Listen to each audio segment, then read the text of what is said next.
In the long run, that kind of investment could be a good idea. What's your broker say? Well, my broker is E.F. Hutton. And E.F. Hutton says,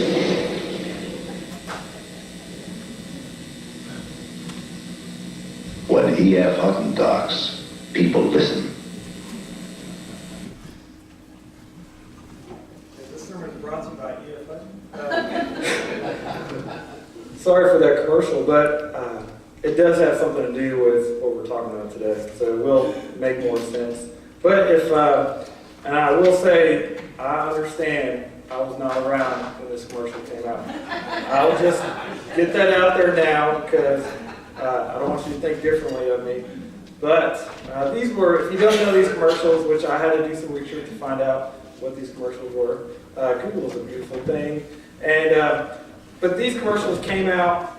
There was a lot of different ones. This is one of my favorite ones out of these commercials out there. But they came out in the 70s and 80s. This stock brokerage firm called E.F. Hutton. And typically in these commercials, the same thing would happen.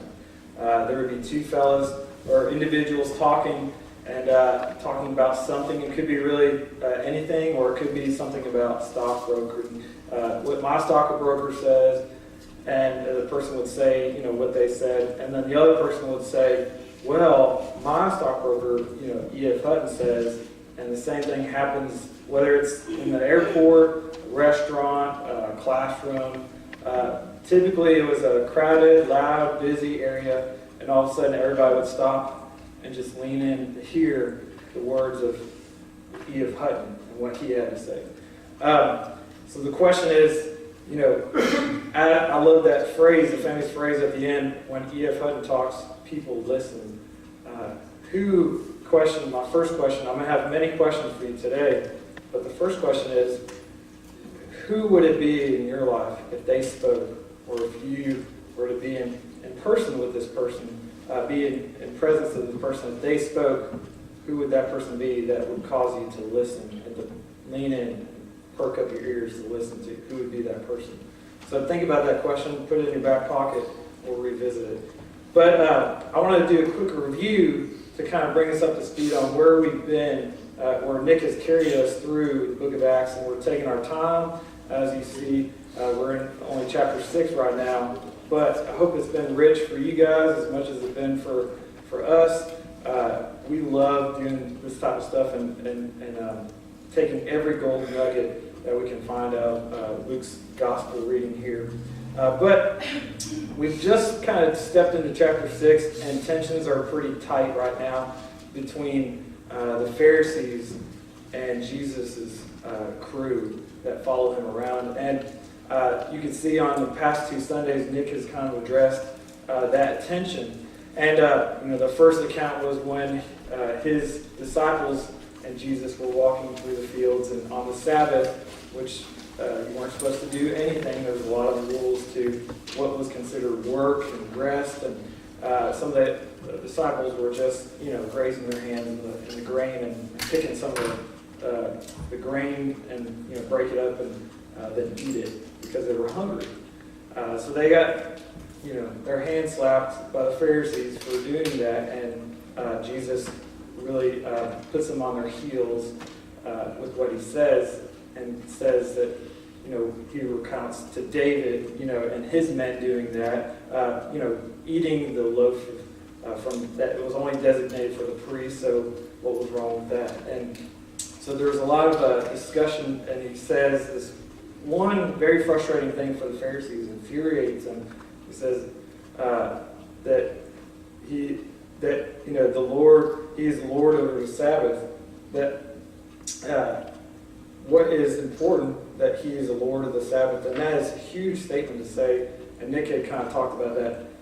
That how else can you take that statement other than that he's stating that he is God? Because who else made the Sabbath other than God himself?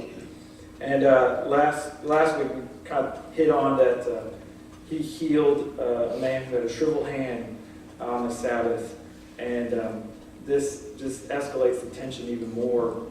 So we get into, at the end of chapter 6, verse 11, the Pharisees, we know that they're furious because in verse 11 it says, "But they were furious and began to discuss with one another what they might do to Jesus."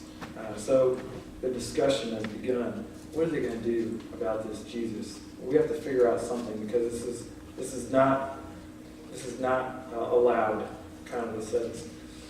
So we pick up from here. That the tension is real. The tension is here with the Pharisees and Jesus and his followers over his actions. And Jesus continues to push the bar. And I love what happens, what we're going to be talking about today.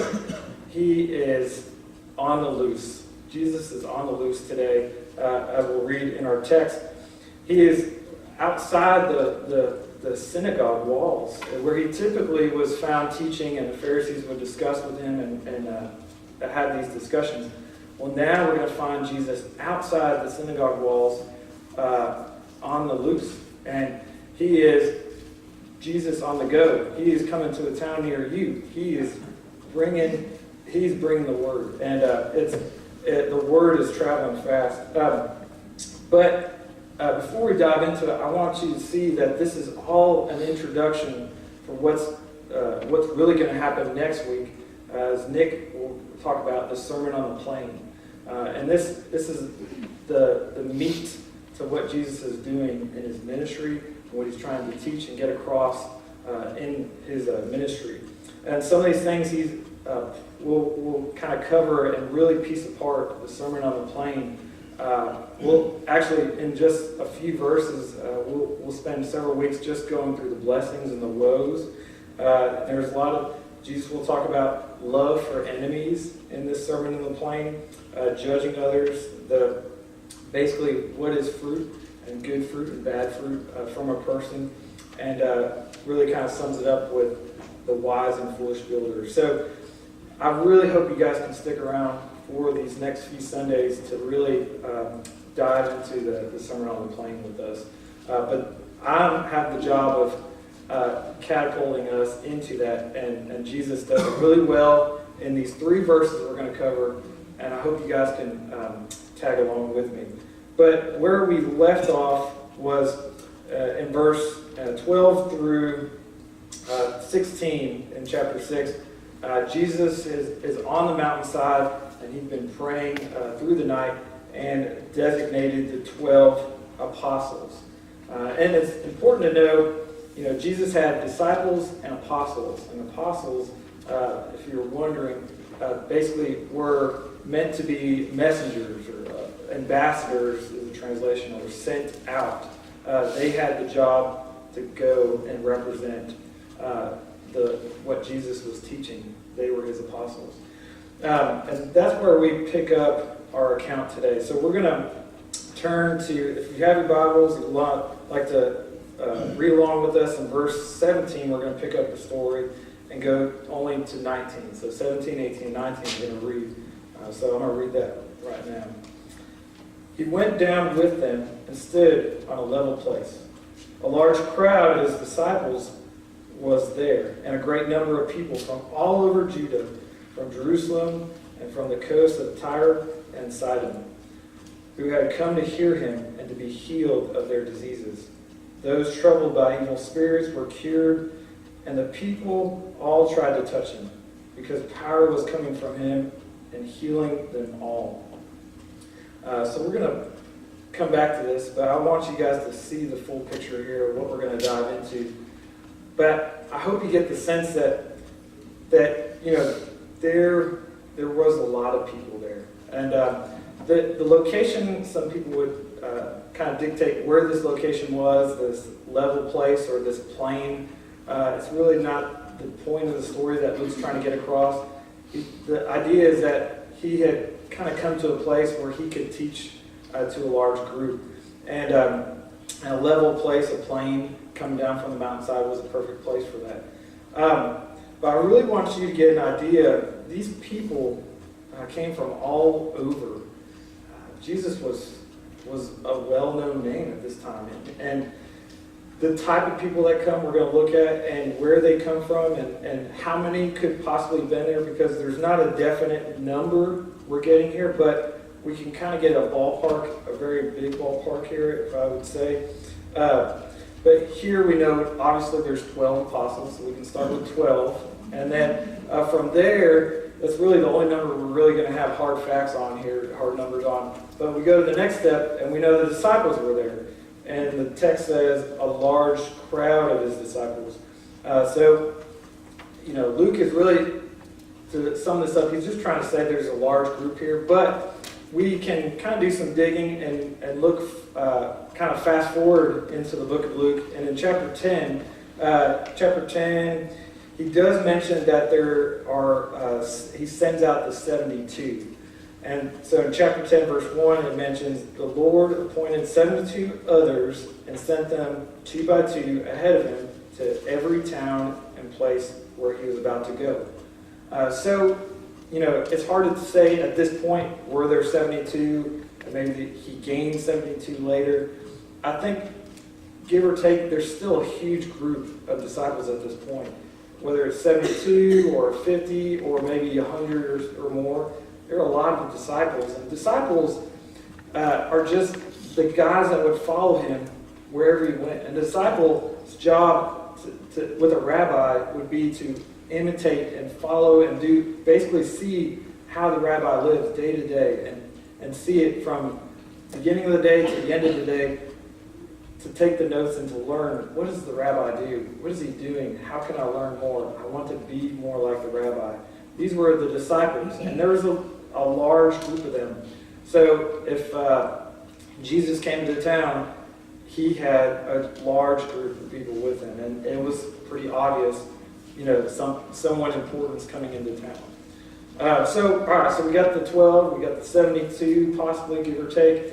And then Luke mentions an even bigger number here. He says in we're at verse 17, he says, a great number of people from all over Judah, people from Jerusalem, from the coast.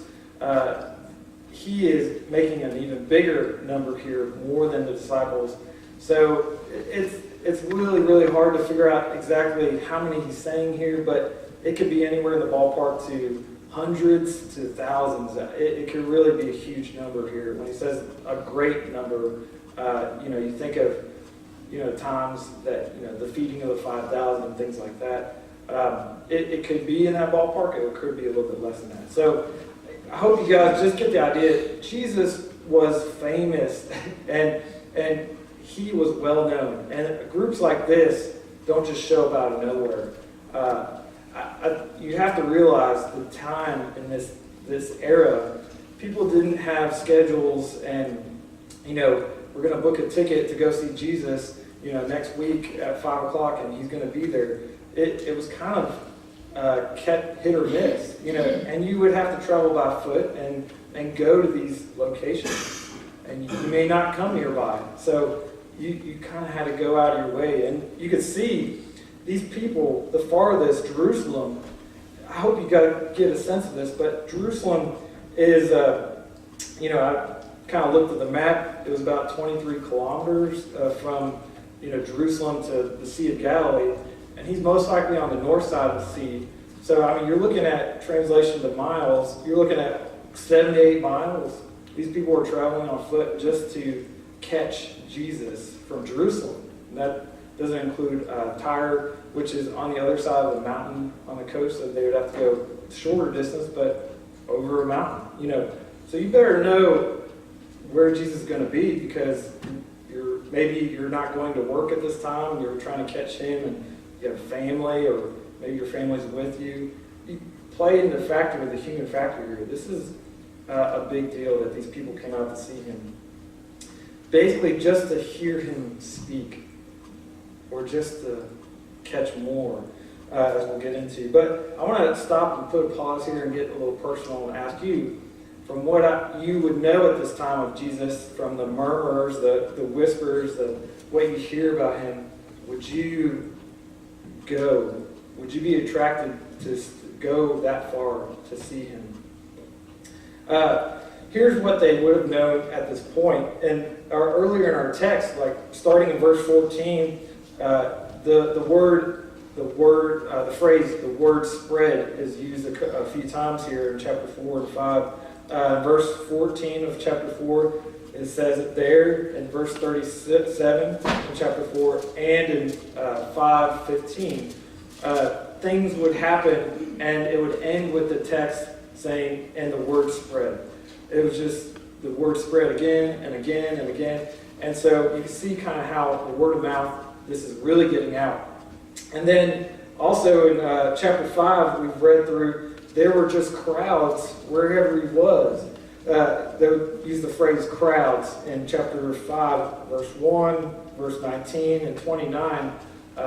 There were just groups. And usually if you see a crowd, you want to see what's going on over there. And so crowds would attract crowds.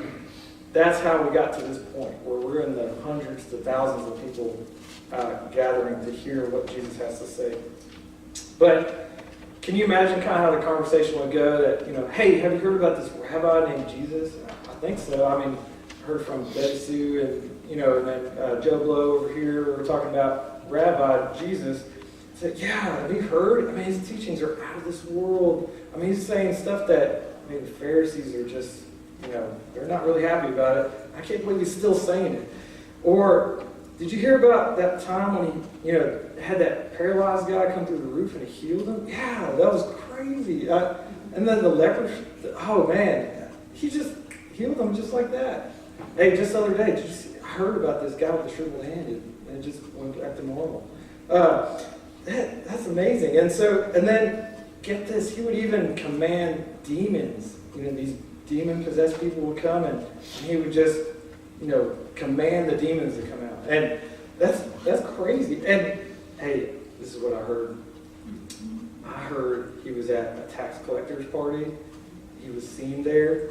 Oh my gosh. So there's this idea that maybe Jesus, they're unsure of who he is, and they're kind of curious, and they're raising the curiosity of who this person is being talked about from town to town, and now he could be coming to a town near us.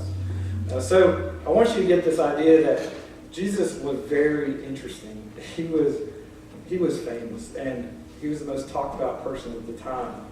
So would you go see him if he was coming nearby? Would that be something that you would try to go see, or would you be interested to hear? So I'll go into the next part, that people just didn't want to just go hear him. They wanted to be healed by him. And so in verse 18, it talked about who had come to hear him and to be healed of their diseases. They were troubled by impure spirits, or evil spirits. They were cured, and the people all tried to touch him because power was coming from him, and he was healing them all. So they came because the accounts of that people were hearing, they were amazed that he was able to heal some of the things that people would label as unhealable or uncurable or unfixable. They would come to him and he would heal them. And not just the temporary, not just the symptoms, like we go to the doctors and they cover the symptoms, or just, this will cover your cough, or this would take care of your sneezing, or, that rash that you have. And this is way deeper than that. What Jesus does is he cures them. It's not a temporary fix, he cures them completely. And that is amazing. Some of the things that, Luke mentions just two. He mentions the diseases, which could be a huge category of those things, but then he mentions evil spirits. Matthew kind of has a parallel to the situation in Matthew 4:24. He mentions a little bit more. He says various diseases, severe pain. People coming with severe pain. People demon-possessed, seizures, and the paralyzed. Imagine, I just want to pause on the paralyzed part. Imagine if you were traveling from Jerusalem to catch Jesus with a paralyzed person. I mean, think about it. You're just carrying dead weight for that many miles. Hopefully you have a cart or something to roll them with. But that's a sacrifice to do, to try to catch. But these are the people. So it's basically like a hospital has just shown up to Jesus to hear him preach. So, what would you be willing to do if you needed something cured, how far would you go? I know on a personal note for me, we were devastated and confused when we found out, what was going on with my son, Levi. I still will never forget the moment when, we had the shock that, we come to find out that Levi had a major brain injury at birth and had a significant seizure, or he had multiple seizures, 50 seizures they counted at one time that first morning, and kind of raised the alarm of something's wrong. And come to find out with the scan that he had a massive injury. I can't tell you what that feels like, and maybe you've experienced something like that, the confusion, the devastation, and in those moments, I have no answers. I have all the questions, a million questions, and no answers.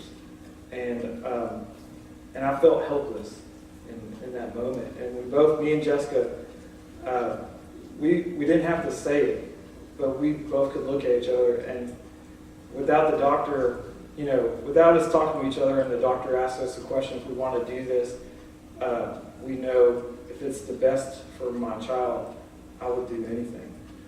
Tell me what to do, and I will do it. I'm on the edge of my seat. If you have an answer, if you can heal my son, if you have a cure, me and Jessica would go across the world. We would sell everything if we could heal my son. And God has been healing my son in amazing ways. And we are going the distance to do what's best for him. But if I heard that there's a person in India that has a cure, that's a for sure cure, we would pack up and go. And think about that. If you were this person with a disease, with a paralyzed, you think about that. What would you? Of course, you would do anything possible if you knew there was a cure. And these people were desperate. They were dependent on Jesus on arriving. And my favorite part of this text here in verse 19, it says, they all tried to touch him because power was coming from him and healing them all. And so I love to kind of focus on that, but he doesn't just heal a majority or some. He heals them all. All the things that no doctor could really heal or give a cure for, Jesus heals them all. And why does Jesus heal? Is it really kind of I want to ask the main question here, but why does he do it? And maybe we never ask ourselves that question, but why does he heal? Why does he doesn't have to, right? Does it serve a purpose? I believe so. And I want to cover on 4 reasons I believe that Jesus heals in this situation here. The first one, he is displaying and reaffirming his power and authority to the people, and especially to his disciples that he's just designated. He's really showing them his true identity, that I am who I say I am. And the second one I would say is that he's giving a glimpse of what the kingdom of heaven is like. The kingdom of God is near. In this place, as we'll talk about in the Sermon on the Plain, he's really holding into the radical things of life in the kingdom of God. And a place that, in the end result, if this is here and we're in this place, the kingdom of God, there's no more pain, no more suffering. And he is showing a glimpse of this, and that it's near. And the third thing is so obvious. We could, get into, strategically, why does he do this? But Jesus just cares. He has compassion. He comes to broken people. He cannot ignore brokenness and the pain and the suffering. He cannot just walk past that. And so Jesus cares about our suffering and our pain and what these people were going through. He could not just go straight to the sermon. He had to address the need. And the need was great for these people, as we talked about. And the last one, the most important one I feel like is pretty important here, is that it made people lean in and listen. Because wouldn't you listen to somebody that just cured you of an incurable disease? I would listen to somebody that cured my son. The doctor we go to in Boston, I'm on the edge of the seat, like, what do we do now? And he's our specialist for seizure or for strokes in children, and we're writing every word he says because we're on the edge of our seat because we know that he could help us. So, wouldn't that cause you to lean in? So the fourth thing is there, that in his sermon, before he preaches, he is causing this whole group to lean in and listen. And I have a very favorite quote. You probably heard this from Theodore Roosevelt, but it says, he once said, "No one cares how much you know until they know how much you care." And it's all part of us listening. So I ask you, what would make you listen today? What would grab your attention? When Jesus talks, do you listen? So I'll tell you this right now from my experience, and many others probably here in this room, that Jesus never disappoints. He never disappoints. There's no gimmicks, no catches, no hidden agendas for his own gain. He's delivering truth in life. He's delivering restoration to us. He not only provides for your physical needs and my physical needs, but spiritual needs, real needs that are basically at the foundation of a lot of our issues. And I think the real issue it comes down to is how dependent are we?